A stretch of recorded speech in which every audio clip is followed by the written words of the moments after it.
There we go. I know Mary mentioned the thing with Ben. He tried to wrestle in a tournament yesterday. Yeah, sealed all the way to the finals. And he was smoking the guy in the championship match, and he got him in a hold. And when he let go of him, he couldn't move his arm. He just stuck.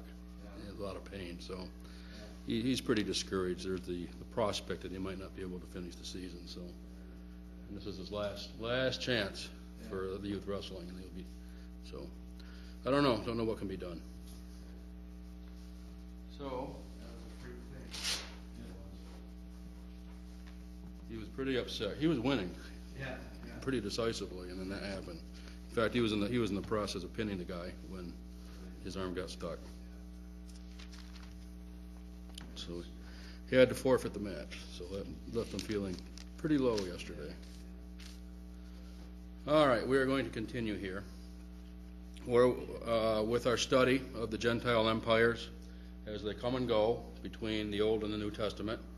We've been spending a lot of time, first of all, forgetting to turn on my mic. There, so that should be better.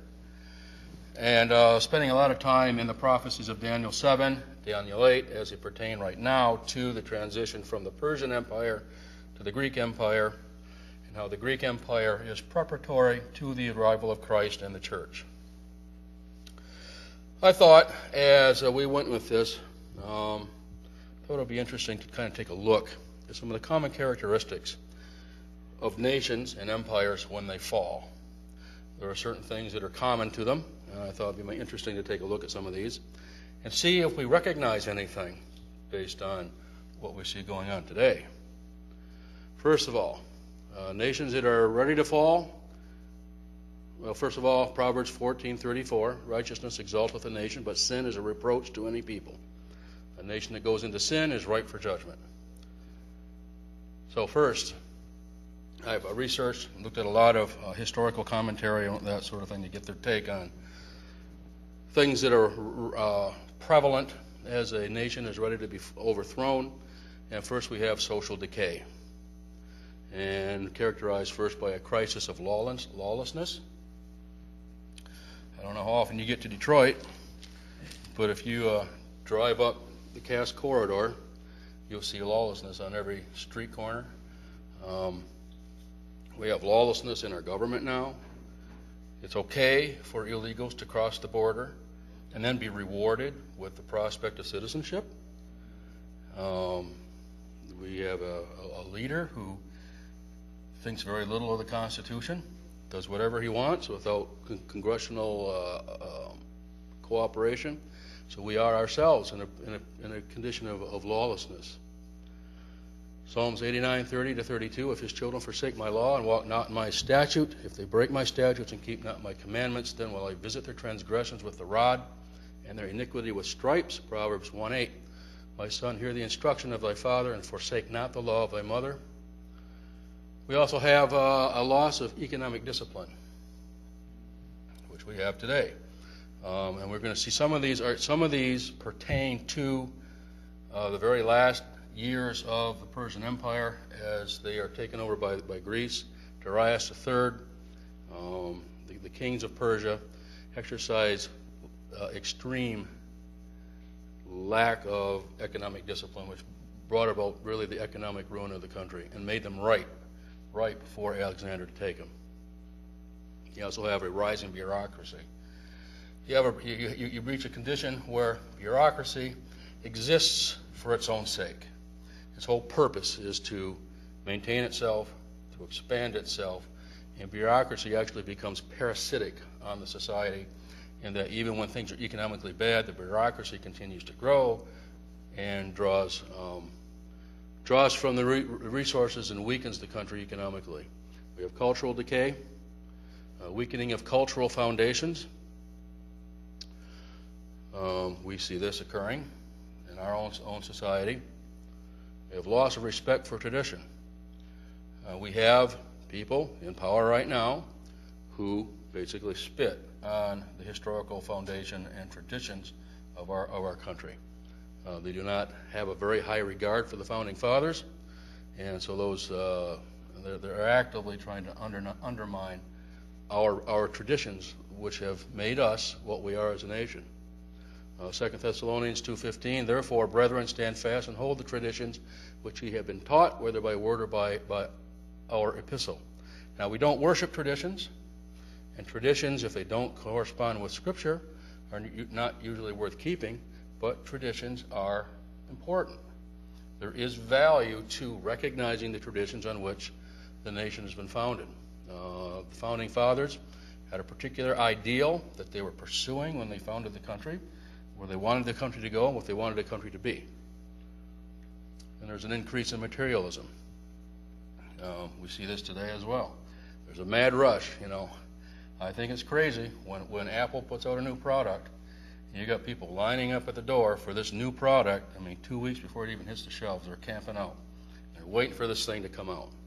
Or on 3 o'clock on Black Friday after Thanksgiving, all these knuckleheads that camp outside the stores looking for a chance to get in there and get that little bit of a discount. It's not my cup of tea.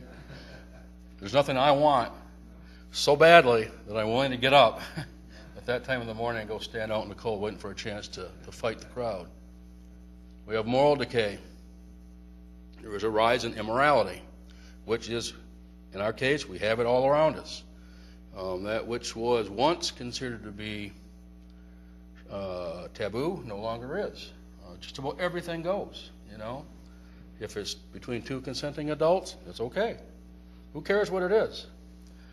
I wouldn't be surprised someday if, not only do we have, homosexual marriages on the coming at us, who's to say you can't turn around and marry your dog or your cat if you want? It's just there's no standards anymore. Genesis 19, we have the story, the story of Sodom and Gomorrah, a greatly immoral city, and then they were judged. You have a decay of religious belief. Regardless of what they will tell you, our nation was founded on the Judeo-Christian ethic. Most of the founding fathers were believers. Many who weren't believers, as we understand it, they were at least deists. They at least believed in a divine God and providence and a providential care over the country. But I just saw I think it was on AOL, it wasn't very long ago, a couple of weeks ago, where there was a headline that said something like, more and more Americans no longer believe in God. So this is what they want, but they're just sort of reaffirming what we've always suspected. 2 Timothy 4:3, for the time will come when they will not endure sound doctrine. So we're in that phase even in our own country. There is a devaluing of human life. This is a biggie. Deuteronomy 19:10, that innocent blood be not shed in thy land. 2 Kings 21:16, moreover Manasseh shed innocent blood very much, till he filled Jerusalem from one end to another. Psalms 94:21, they gather themselves together against the soul of the righteous and condemn the innocent blood. Proverbs 6:16 and 17, these things doth the Lord hate, yea, 7 are an abomination unto him, a proud look, a lying tongue, and hands that shed innocent blood. So God makes it very clear that the shedding of innocent blood is an abomination to him, and those nations which practice it are ripe for judgment. Isaiah 59:7, their feet run to evil and they make haste to shed innocent blood. Now, when a dictator or a tyrant takes over a country and he has a certain group of people he wants to destroy, the first thing to do is to dehumanize them. Hitler did it with the Jews. We're doing it now with the unborn. You dehumanize the thing, and then it becomes easy to kill it. Before Rome fell, they enjoyed going into the Colosseum and watching the gladiators and the animals butcher each other. They just loved that sort of a thing. And, there was just a devaluing of human life. And we have this prevailing bloodlust or enjoyment of violence. Again, I remember this in school, in junior high school. We were never allowed to fight on school grounds. So if two people decided they wanted to have a fight after school, they'd go across the road to the band shell over by Central Park. So somebody would yell, there's a fight at Central Park. And everybody'd run over there to watch it. You wanted to watch the fight. You enjoyed watching the spilling of blood and the fight and all that. And, well, we're all guilty of it. So, and then in Genesis 6:11, and the earth was filled with violence. And we finally have a failure of leadership, and we will see this with Darius III. A leadership. I was reading one historical commentary or historian. He described this as what he called intellectual sclerosis, where they're unable to think new thoughts, unable to come up with new ideas to deal with pressing problems. They rely on the past. They are over-optimistic about the present and the future. And as I was studying this, the first thing that came to my mind was Baghdad Bob. You remember him? When we invaded Iraq, every so often he was on the TV telling us the Americans are not here, the Americans are not here, the Americans are not in our country, we are slaughtering them by the thousands, those who are not killed by us are committing suicide at the border. He kept saying these kind of things, and one time he did a broadcast saying the Americans are not here, the Americans are not here, and you see the fighting vehicles in the background rolling across. So you have this over-optimistic view of things and a failure to face reality head on. These are things that I believe will be apparent as we look at the transition from Persia to Greece. So, let's see. Persia, at the time of Darius III, he is the last king of the Persian Empire. And he is the one that's going to fall and to Alexander the Great. At the time of Darius, we're looking at approximately 336, 335 BC. As you recall, the Persian Empire was divided into what were called satrapies, or provinces. Each province was ruled by a satrap. He was like the governor of the province.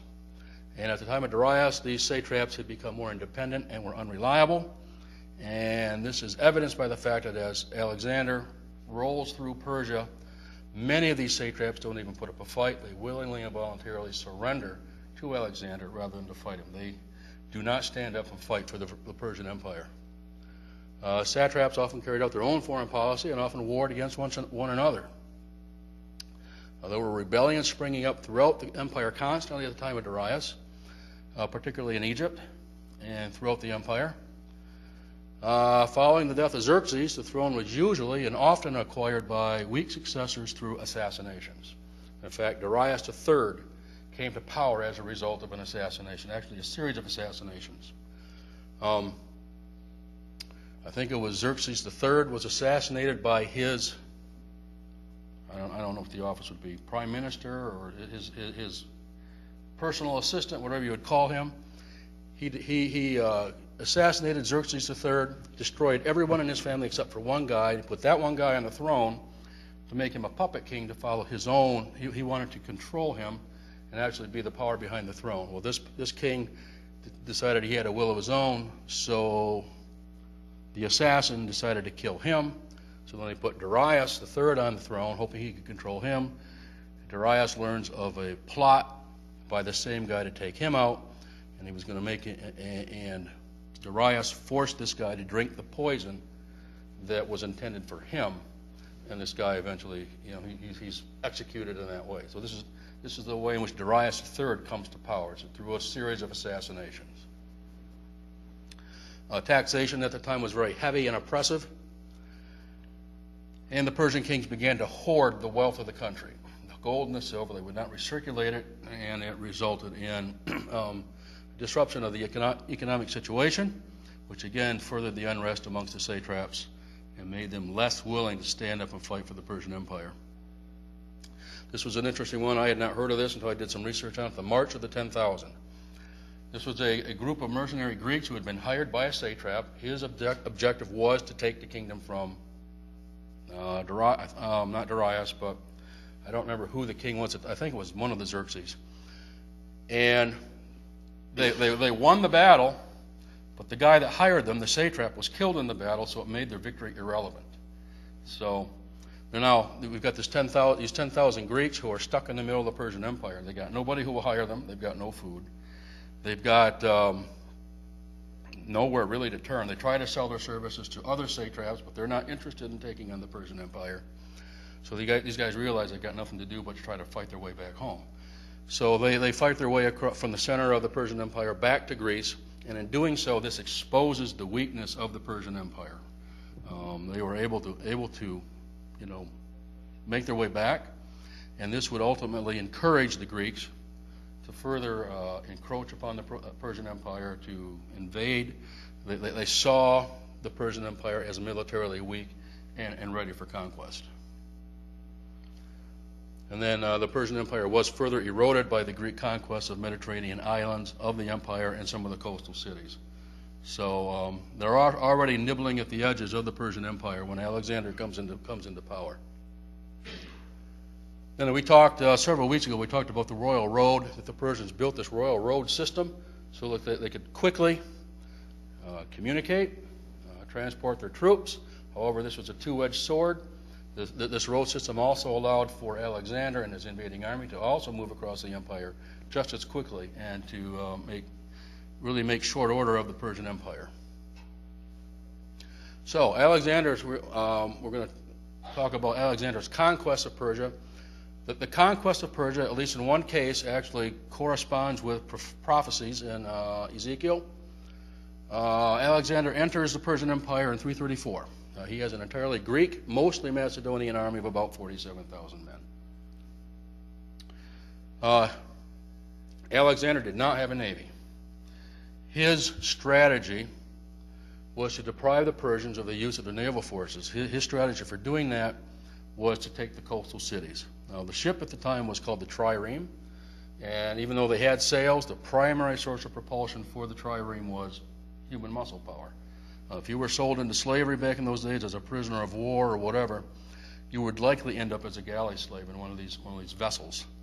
Now, the problem here with this is that a trireme had a range of only about 30 miles per day, and it was a coastal navy, so they had to make their way around the Mediterranean basin in 30-mile hops on a daily basis. So they had to have secure bases along the coast where they could put in for the night, resupply, rest the slaves, that sort of thing. So Alexander's strategy was to move along the coast, taking each of these cities and depriving the navy of safe harbors.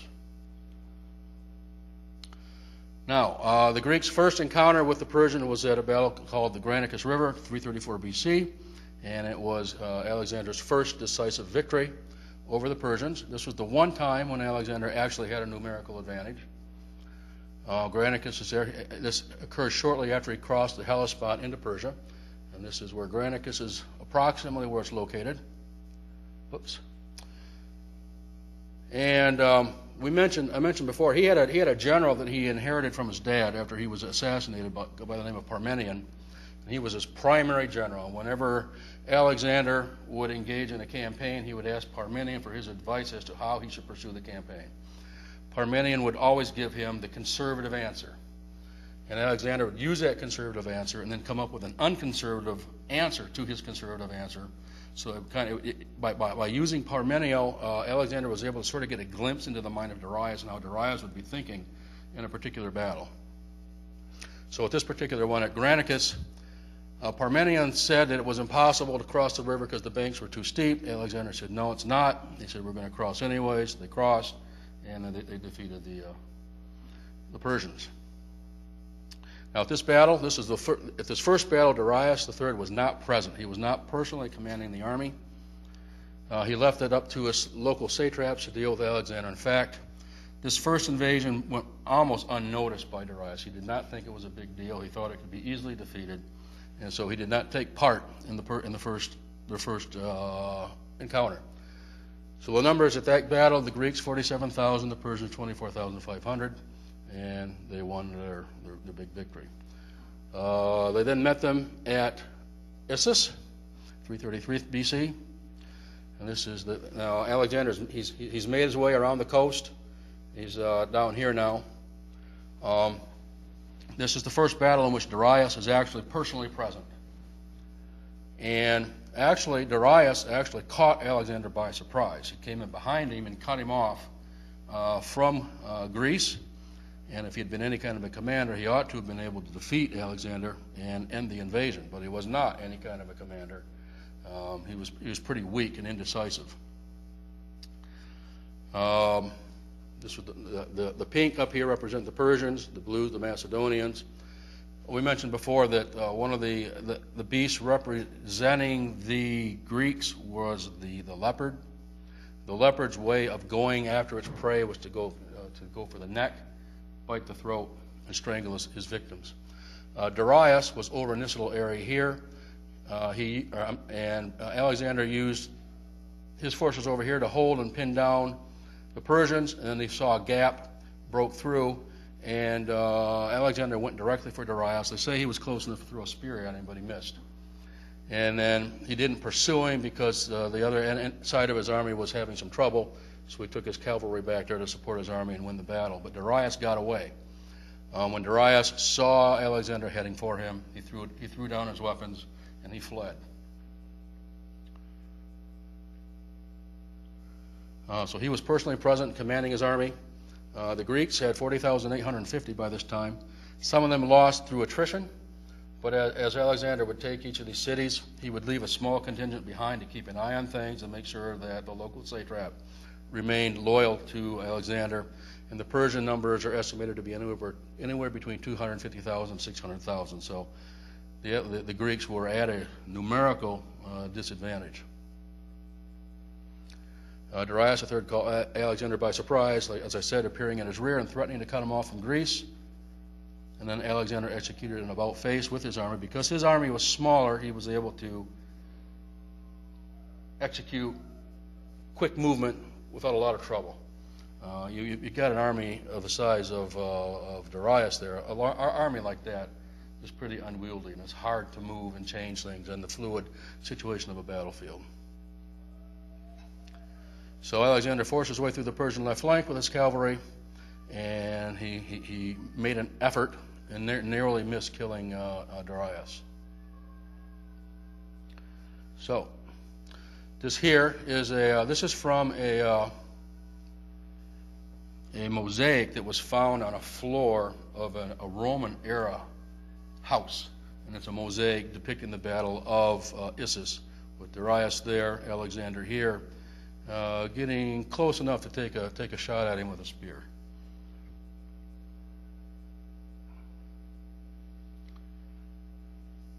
Okay, let's move on here. Once the Persians saw that their leader had fled the field, they realized they were losing the battle. They broke ranks and fled. In ancient battles, when most of the casualties occurred when the victorious army is pursuing the fleeing army, and they cut them down as they're trying to escape the battlefield. So Alexander wins another decisive victory. This time it's while Darius III is in command of the Persian army. Next, he moves down the coast to go to Tyre.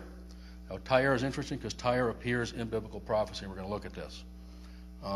He laid siege to Tyre in 332 BC after they refused to surrender to him.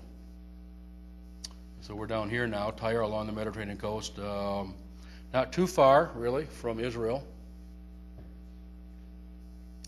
Now, Tyre is mentioned in Scripture multiple times. Joshua 19:29. By the time the Israelites are in Canaan, conquering the land, Tyre is already described as being a strong city. We know that King Hiram of Tyre assisted David in the construction of his house.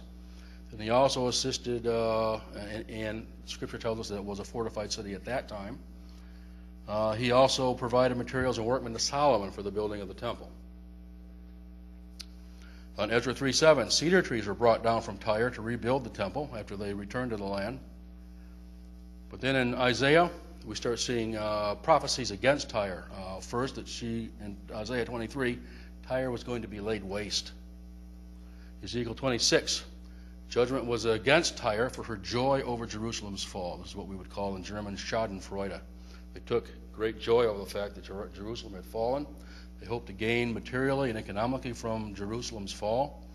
Now, whereas Jerusalem sat astride the main road from Persia down into Egypt, so they controlled the land route of commerce, and Tyre controlled the sea commerce.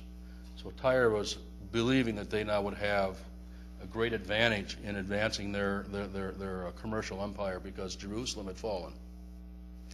The prophecy states that many nations would come against Tyre. The walls of Tyre were to be destroyed. The towers would be broken down. Tyre would be scraped clean like the top of a rock, and it would become a place for the spreading of fish nets to dry. And then it was going to become a spoil to nations. Her daughters, which are in the field, to be slain by the sword. Ezekiel 26 also specifically prophesies that Nebuchadnezzar would lay siege to the city using engines of war against her, towers and that sort. Nebuchadnezzar broke down the Tyre's towers. He would breach the walls and break into the city and then slay the inhabitants of the city by the sword. Now at this time, I think I mentioned last time that Tyre as a city is in two sections. One section's on the mainland, one section's out on an island about a half a mile off the coast. In Ezekiel 26:12, we see the pronoun changes from his to they. So when we get to here, it's apparent that the prophecies following this do not pertain to Nebuchadnezzar, but to others that will follow him. So they suggest someone else, in addition to Nebuchadnezzar, who would take part in the destruction of Tyre. They would make spoil of Tyre's riches. They would also break down the walls of Tyre. They would destroy the pleasant houses. Let's see here. I think what we got here is a repeat.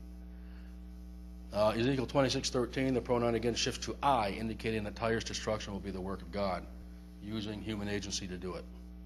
The Tyre was to be a desolate city. The deep shall be brought upon Tyre, and great waters will cover the city. 26:13, Tyre would be brought down to a pit in the low parts of the earth. Tyre would disappear completely from the earth. Ezekiel 28, judgment was coming upon Tyre because she had a haughty heart. Strangers would come upon Tyre and draw swords and defile her. Tyre would be brought down to the pit and die the death of them slain in the midst of the seas. And we'll see specifically under Alexander this prophecy takes place. And Tyre is judged for her transactions according to in Amos chapter 1. Fire shall be brought upon the walls of Tyre to devour her. And then Zechariah 9, I think, was the last prophecy I found.